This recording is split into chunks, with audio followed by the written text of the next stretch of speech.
Well, Sweetwater is a master plan community that's was initiated in 2004.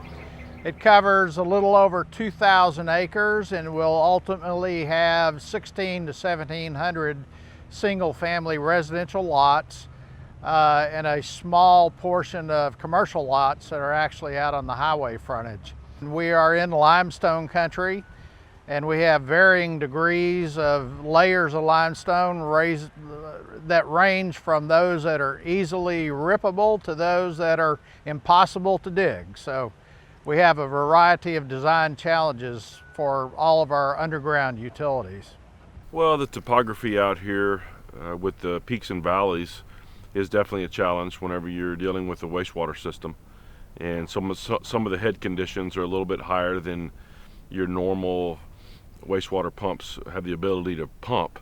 So E1 pumps have handled those conditions well. All-terrain sewer became our system of choice after we had done some extensive initial planning on the property with the developers. The first wastewater system master plan was actually laid out to be a traditional gravity sewer with lift stations and force main system to a central wastewater treatment plant. And given the nature of the topography and the number of transects from the creek and its tributaries, it would have taken 14 to 15 individual lift stations to serve the property. We operate our systems contractually, and we check those facilities 5 days a week.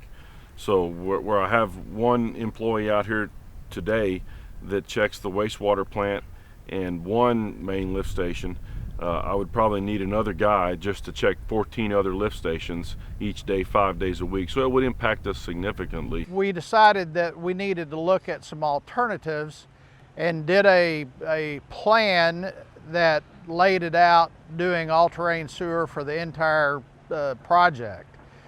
And then we did cost estimates for both of those plans, and the all-terrain sewer was much more cost efficient because we did away with the deep sewer cuts, some of which would have exceeded 20 feet, and we eliminated all but one wastewater lift station. Well, I can tell you there is a district that has very similar topography as this one that I have managed since 1997.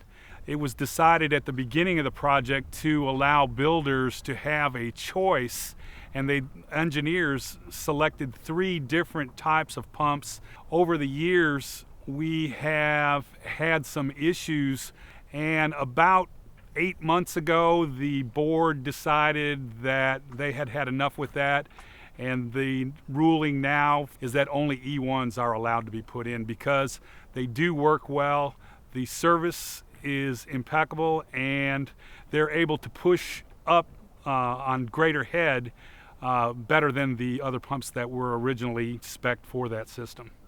From my perspective, it's definitely about homeowner satisfaction. With social media these days, you get one person upset that blows up into more than one. I'll tell you from our experience as consulting engineers to a large number of other projects similar to Sweetwater, we now immediately look at all-terrain sewer as an alternative.